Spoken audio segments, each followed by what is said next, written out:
একদিন হঠাৎ মক্কা নগরীতে প্রচণ্ড ঝড়ো বৃষ্টি শুরু হলো। ঝড়ো বৃষ্টির প্রবল দাপটের কারণে মক্কা নগরীর জমজম কূপটি পানিতে পরিপূর্ণ হয়ে গিয়েছিল। কিন্তু আশ্চর্যজনকভাবে এরপর জমজম কূপ থেকে পানি ওঠা বন্ধ হয়ে গেল। মক্কা নগরীতে প্রবল আকারে পানির সংকট দেখা দিল। কোথাও কোনো পানির চিহ্নমাত্র অবশিষ্ট নেই। মক্কার মানুষেরা পানির জন্য হাহাকার করতে লাগলো। তারা তৃষ্ণায় এদিক ওদিক ছোটাছুটি করতে লাগলো, কিন্তু কোথাও পানির সন্ধান না পেয়ে মক্কাবাসী একেবারে দিশেহারা হয়ে পড়লেন। শিশু, যুবক থেকে শুরু করে বৃদ্ধ সবাই পানির অভাবে অসুস্থ হয়ে পড়লেন। চারিদিকে এক ভয়াবহ মানবিক বিপর্যয় নেমে এলো। তৎকালীন সময়ে মক্কা নগরীর প্রধান নেতা ছিলেন হজরত মুহাম্মদ সাল্লাল্লাহু আলাইহি আসাল্লাম এর দাদা আব্দুল মুত্তালিব। পানির এই তীব্র সংকটে অস্থির হয়ে মক্কাবাসী তাদের নেতা আব্দুল মুত্তালিবের কাছে উপস্থিত হলেন। তারা করুণ কণ্ঠে আরও জানালেন, হে আমাদের নেতা, আপনি যেভাবেই হোক পানির ব্যবস্থা করুন। তারা আরও বললেন, জমজম কূপ থেকে পুনরায় পানি উত্তোলনের ব্যবস্থা করে দিন। আমাদের বিশ্বাস আপনি ছাড়া আর কেউ এই সংকট দূর করতে পারবে না। আব্দুল মোত্তালিব মক্কাবাসীর এই করুণ দশা দেখে অত্যন্ত চিন্তিত হয়ে পড়লেন। তিনি মনে মনে ভাবতে লাগলেন কিভাবে এই পবিত্র কূপ থেকে পুনরায় পানি প্রবাহিত করা যায়। তিনি অনেক চেষ্টা করলেন, কিন্তু কোনো উপায় খুঁজে পেলেন না। কোনো আশার আলো দেখতে না পেয়ে তিনি শেষ পর্যন্ত মহান আল্লাহ তাআলার দরবারে দুই হাত তুলে প্রার্থনা করলেন। তিনি আল্লাহর কাছে অনেক দোয়া ও মানত করলেন যাতে জমজম কূপের পানি পুনরায় ফিরে আসে। অবশেষে আব্দুল মোত্তালিব এই কঠিন মান্যত করলেন। তিনি আল্লাহর দরবারে ফরিয়াদ জানিয়ে বললেন, হে রাব্বুল আলামিন, আপনি যদি জমজম কূপ থেকে পুনরায় পানি প্রবাহিত হওয়ার ব্যবস্থা করে দেন, তবে এর বিনিময়ে আমি আমার 10 সন্তানের মধ্য থেকে একজনকে আপনার রাস্তায় কোরবানি করে দিব। আব্দুল মোত্তালিব যখন এই চরম মানতটি করলেন, তখন আল্লাহর ইচ্ছায় তা কবুল হয়ে গেল। সঙ্গে সঙ্গে জমজম কূপ থেকে প্রচণ্ড বেগে স্বচ্ছ পানি বের হতে লাগলো। জমজম কূপের পানি পুনরায় ফিরে আসতে দেখে মক্কাবাসী অবাক হয়ে গেলেন। তারা আনন্দে আত্মহারা হয়ে আল্লাহর শুকরিয়া আদায় করতে লাগলেন। সবাই সুখে শান্তিতে দিন কাটাতে শুরু করলো। কিন্তু সময়ের আবর্তনে আব্দুল মুত্তালিব তার করা কঠিন মানদের কথা প্রায় ভুলেই গেলেন।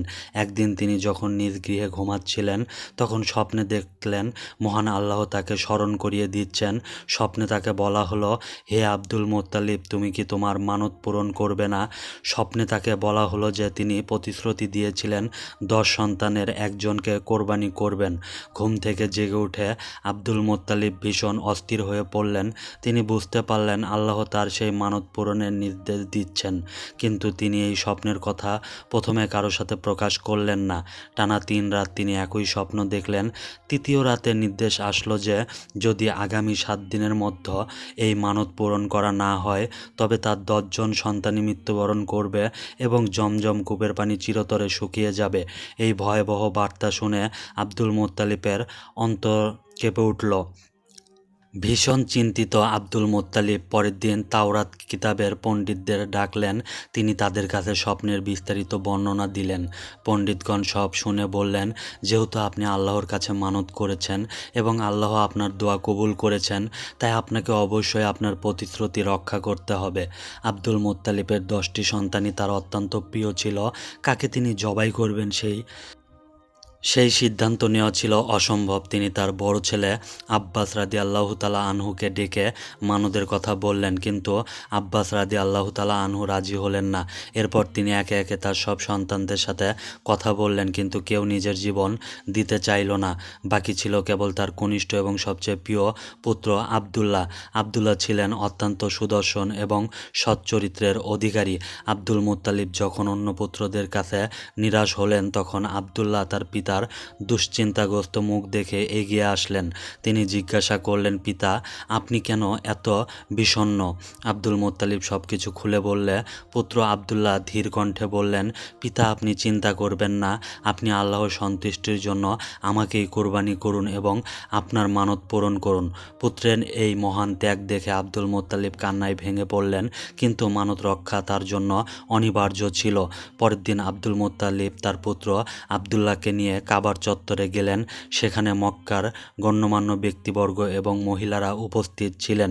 তাদের মধ্যে তাওরাত পণ্ডিত ওরাকা বিন নওফেলের কন্যা মরিয়মও ছিলেন। মরিয়ম জানতেন যে আবদুল্লাহর ওরসেই জন্ম নেবেন জগতের শেষ নবী, নবী মুহাম্মদ সাল্লাল্লাহু আলাইহি ওয়াসাল্লাম। মরিয়ম এবং মক্কাবাসী তীব্র প্রতিবাদ জানালেন। তারা বললেন, আবদুল্লাহর কপালে এক অলৌকিক নূর চমকাচ্ছে, তাকে কোনোভাবেই জবাই করা যাবে না।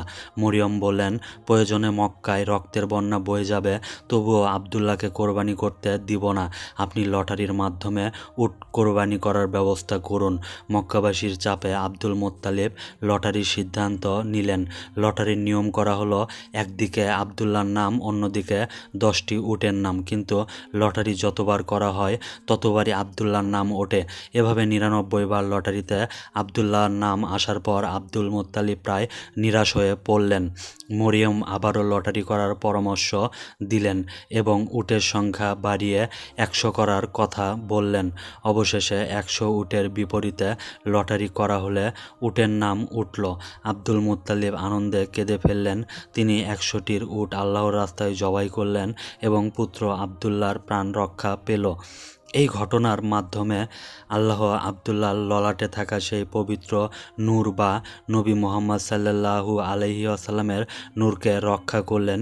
এরপর আবদুল্লাহর সাথে আমিনার বিয়ে হয় এবং যথাসময়ে পৃথিবীতে আগমন করেন রহমাতুল্লিল আলামিন হযরত মুহাম্মদ সাল্লাল্লাহু আলাইহি ওয়াসাল্লাম।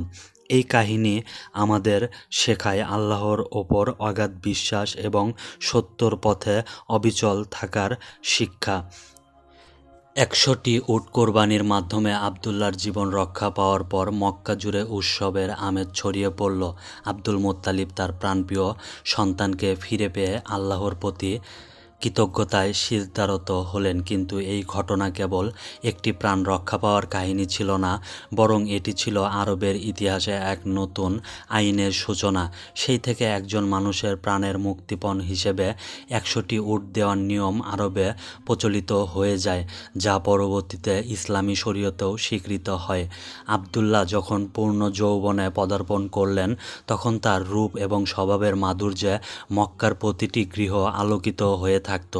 বিশেষ করে তার ললাটে বা কপালে একটি উজ্জ্বল নূর সর্বদা চমকাত।